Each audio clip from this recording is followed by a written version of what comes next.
Teori-teori abad pencerahan secara umum meramalkan akhir bagi agama-agama yang kemudian mempengaruhi pemikiran intelektual abad ke-19 seperti Karl Marx, Emil Durkheim, Auguste Comte, Max Weber, dan sebagainya.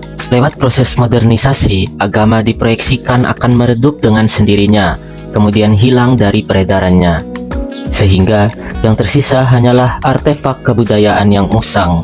Agama dianggap tidak lebih dari peninggalan era pramodern yang ditakdirkan untuk lenyap sejalan dengan meningkatnya gerakan industrialisasi, urbanisasi, birokratisasi, dan rasionalisasi. Agama dan modernitas dipandang sebagai dua hal yang tidak sejalan. Semakin maju masyarakat, semakin banyak agama yang mencair seperti salju di bawah sinar matahari. Voltaire memprediksi umur agama tidak akan lebih dari 50 tahun. Sementara Emil Durkheim dan Max Weber berpendapat bahwa hukum besi sejarah mengarah pada sekularisasi, atau yang dalam ungkapan Friedrich Nietzsche bahwa Tuhan telah mati, Tuhan tetap mati, dan kami telah membunuhnya.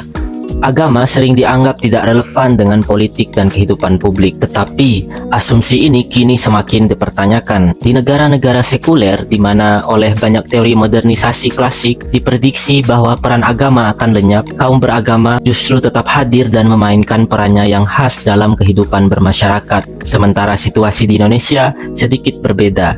Selama Orde Baru, agama terutama Islam mengalami marginalisasi ke dalam ranah privat karena represi penguasa. Namun, setelah jatuhnya rezim Soeharto, agama kembali memainkan peran signifikan dalam kehidupan politik dengan banyaknya bahasa dan simbol agama dalam kehidupan publik. Teori tentang berakhirnya agama tidak lagi memadai ketika kita menyaksikan fakta yang tak terbantahkan bahwa agama menunjukkan ketangkasan dan adaptasi yang luar biasa terhadap perubahan masyarakat. Agama sepertinya tidak ingin tertinggal dalam dinamika perkembangan dunia yang semakin cepat. Asumsi filosofis dari abad pencerahan yang menyederhanakan agama sebagai warisan masa lalu kini terguncang dengan bangkitnya agama-agama. Ini adalah era di mana upaya menyingkirkan agama dari kehidupan publik agar digantikan oleh rasionalitas sains dan teknologi justru mewujud sebagai fenomena di mana agama-agama malah semakin berkembang dan relevan. Perjalanan agama-agama sejak masa pencerahan hingga pertengahan abad ke-20 mencatat bagaimana agama-agama beradaptasi dengan tantangan modernisasi di berbagai aspek kehidupan yang dipengaruhi oleh kemajuan sains dan inovasi teknologi. Namun pada tahun 1970-an, ketika kekecewaan terhadap hasil modernisasi semakin tumbuh, agama-agama mengambil langkah berani. Mereka tidak lagi berusaha beradaptasi dengan modernisasi, melainkan melakukan islamisasi modernitas, khususnya dalam konteks agama Islam. Agama-agama sepertinya setuju bahwa yang terjadi saat ini bukanlah modernisasi menuju kehidupan yang lebih baik. Iming-iming modernitas dan konsep sekularisme untuk mencapai kebebasan politik, kemakmuran ekonomi, dan keadilan sosial tidak ada yang memberikan bukti yang nyata, alias tidak terbukti. Sebaliknya, yang muncul adalah individualisme, konflik antar budaya, penggunaan teknologi yang merugikan, dan meningkatnya kesenjangan sosial ekonomi, serta ketidakadilan yang memicu banyak amarah. Banyak pakar meyakini bahwa sekularisasi saat ini menghadapi krisis legitimasi, terutama seiring dengan munculnya krisis modernitas yang ditandai oleh ketidakadilan sosial ekonomi. Para ahli sosiologi agama yang sebelumnya yakin bahwa agama akan tersingkir sepenuhnya dalam masyarakat modern, kini mulai mengoreksi pandangan mereka. Fakta justru menunjukkan bahwa modernisasi tidak lantas menyebabkan kematian Tuhan seperti yang diungkapkan oleh Nietzsche. Justru, dunia kini menjadi tanah pemakaman bagi teori-teori modern yang ternyata tidak terbukti. Hasan Hanafi memberikan peringatan serius terhadap dampak negatif peradaban Barat terhadap dunia Islam dan Timur pada umumnya. Bahaya tersebut mencakup imperialisme militer, imperialisme ekonomi, dan imperialisme budaya.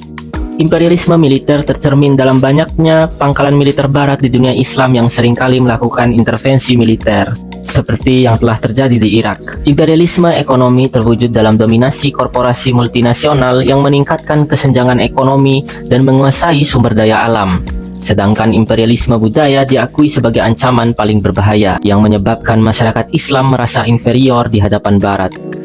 Dengan dasar nilai humanisme, naturalisme, rasionalisme, individualisme, dan skeptisisme, manusia modern melihat dirinya sebagai makhluk yang tujuan utamanya adalah kenikmatan tubuh, didorong oleh dorongan keserakahan, egosentrisme, kebanggaan, dan kesombongan. Temuan ilmiah dan kemajuan teknologi yang tak henti-hentinya, didukung oleh semangat inovasi dan kreativitas tanpa batas, menciptakan harapan, ambisi, dan ketidakpuasan yang terus-menerus. Manusia menginginkan lebih banyak dalam segala hal, dan semuanya harus lebih cepat, lebih baik, dan lebih canggih. Hidup dipandang sebagai kesempatan eksperimental yang tak boleh disia-siakan dengan kelambanan, tradisionalisme, dan konformitas. Syed Hussein Nasr menegaskan, manusia modern telah membakar tangan mereka di dalam api yang mereka nyalakan ketika mereka melupakan siapa sebenarnya mereka. Masalah kerusakan lingkungan akibat teknologi, krisis ekologi, dan sejenisnya, semuanya berasal dari penyakit amnesia atau lupa diri yang diderita manusia modern. Manusia modern lupa siapa mereka dan bagaimana hubungan mereka dengan ranah spiritual dan sang pencipta seluruh alam semesta. Menuju post-sekularisme.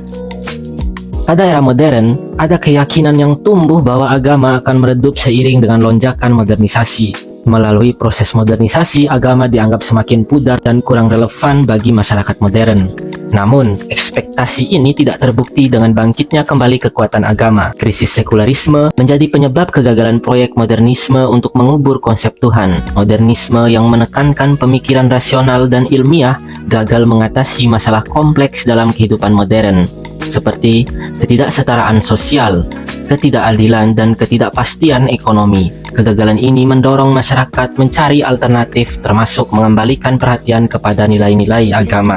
Krisis sekularisme telah membawa kita pada era post-sekularisme, di mana agama dan modernisme dikonsepsikan dalam hubungan yang saling membutuhkan.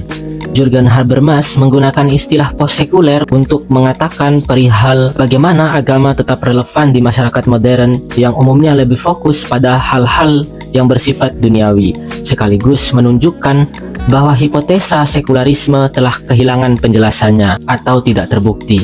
Menurut Habermas, agama tidak hanya perihal urusan pribadi, tetapi seharusnya ikut campur dalam kepentingan umum. Habermas mengatakan bahwa agama bukan hanya tentang aturan atau nilai-nilai, melainkan memiliki makna mendalam dan penting untuk kehidupan bersama. Di mata Habermas, malapetaka yang diakibatkan oleh modernitas berupa individualisme, disintegrasi sosial, benturan antar peradaban, nuklir, penggunaan teknologi yang menghancurkan kehidupan umat manusia tidak dapat diselesaikan oleh modernitas itu sendiri. Potensi agama yang mengisi kegagalan sekularisme terletak pada kemampuan agama dalam menggalang solidaritas dengan nilai dan motivasi religius. Diyakini Habermas mempermudah penggalangan solidaritas yang ditinggalkan oleh pemikir-pemikir modern yang cenderung individualis. Ideologi modernis berubah menjadi alat bagi pemerintah barat untuk menjalankan agenda mereka di seluruh dunia. Konsep-konsep seperti kebenaran, kebebasan, hak, dan keadilan terdistorsi menjadi alasan untuk campur tangan, penaklukan, dan eksploitasi oleh barat. Budaya lokal dan cara hidup di negara-negara berkembang seringkali terpinggirkan demi modernisasi, yang sebenarnya mengukur keberhasilannya berdasarkan standar barat. Modernisme menjadi eksportir terkemuka dari barat, diterima oleh banyak budaya non-barat karena alasan ekonomi atau politik. Bahkan, ketika itu merusak keunikan dan keberlanjutan budaya setempat. Pada akhirnya, kita dapat mengatakan bahwa ide perihal agama akan menghilang hanyalah ilusi dalam pusaran krisis sekularisme. Dan Tuhan ternyata tetap abadi sekalipun diterpa modernitas.